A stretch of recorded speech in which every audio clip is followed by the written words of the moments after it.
Assalamualaikum warahmatullahi wabarakatuh. Jadi di sini teman-teman kami ingin mempresentasikan hasil diskusi kami, yaitu teori belajar kognitivisme. Jadi pertama-tama kami akan memperkenalkan diri. Yang pertama rekan saya. Kenalkan, nama saya Muhammad Abri Sabadala Rusdi, NIM 2505 0514039. Saya Umar Abdul Aziz, NIM 250 5051 4052. Ini teman saya Dan selanjutnya. rekan saya Muhammad Rizal Sultan dengan NIM 2500505 14045. Oke, untuk selanjutnya presentasi kami akan dahulukan untuk rekan saya selanjutnya. Oke, baik teman-teman, untuk selanjutnya kita masuk ke bab pendahuluan. Oke, untuk teori belajar itu apa? Teori belajar merupakan kerangka konseptual yang menjelaskan bagaimana individu memperoleh, menyimpan, dan menggunakan pengetahuan serta keterampilan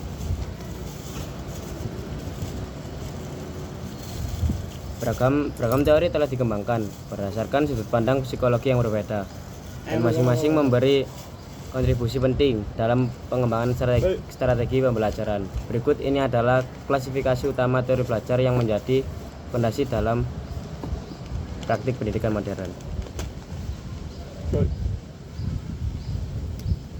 Ini.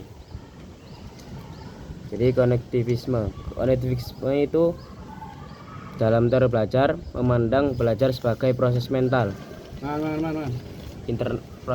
internal yang melibatkan ingatan, pemikiran, dan pemahaman, serta berfokus pada bagaimana individu memproses dan mengorganisir informasi dari lingkungan untuk membangun pengetahuan.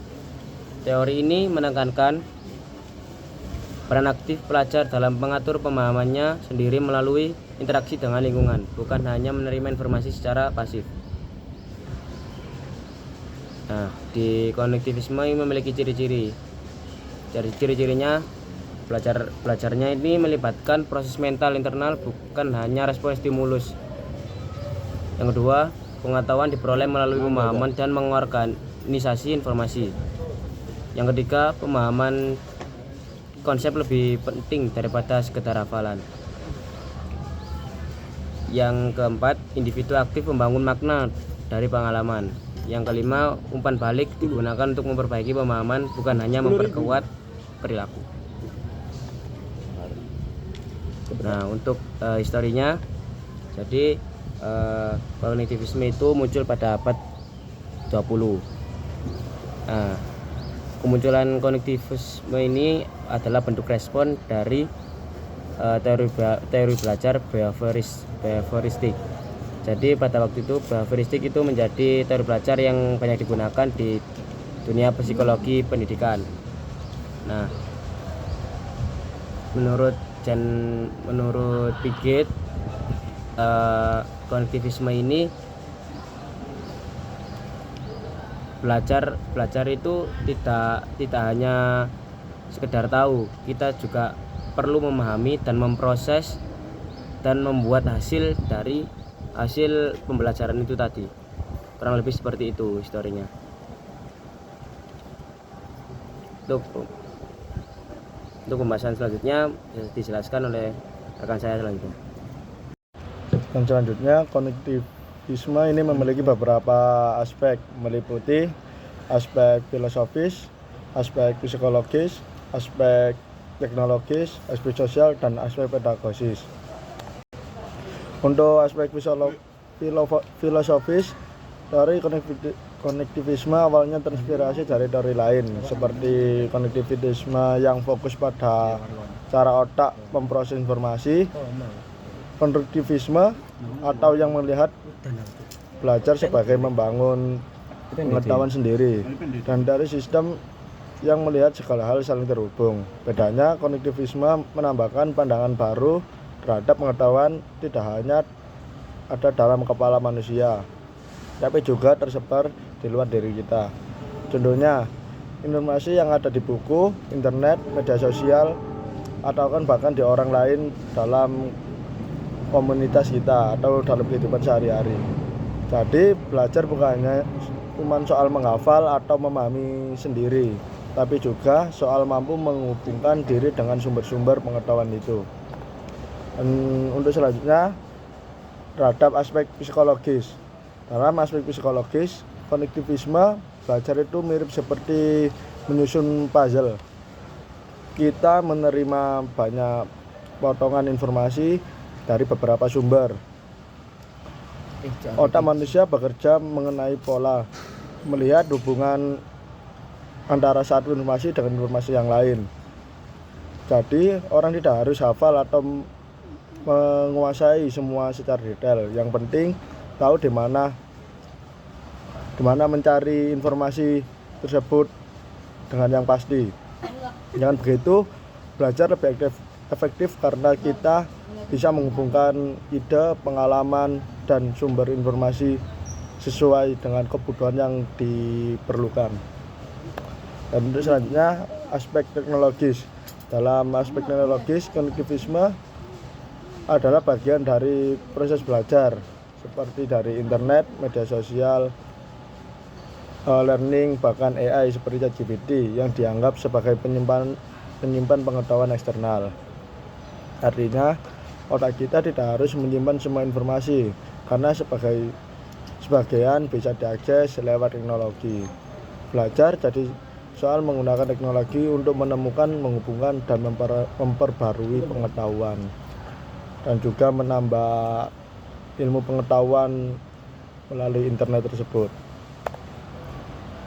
Selanjutnya ada aspek sosial. Pada aspek sosial, belajar tidak hanya dilakukan dengan sendiri, tetapi bisa dilakukan melalui jaringan sosial, yaitu bersama-sama, seperti melalui komunitas, forum online, ataupun media sosial bisa menjadi tempat bertukar informasi seperti berdiskusi dan belajar bersama.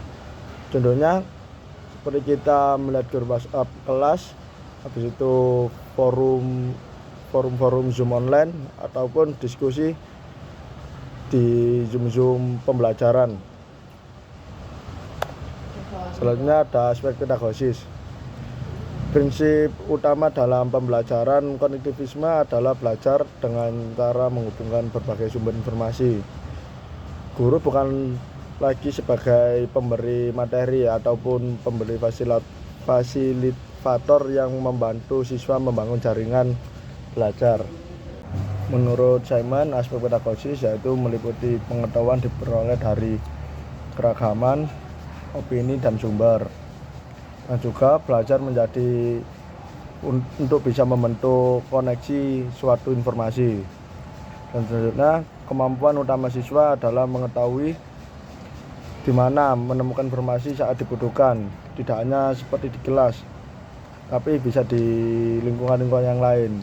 Di kelas hanya bisa digunakan untuk sebagai tempat menerima materi, tapi di tempat-tempat lain kita bisa untuk menggabungkan suatu materi tersebut.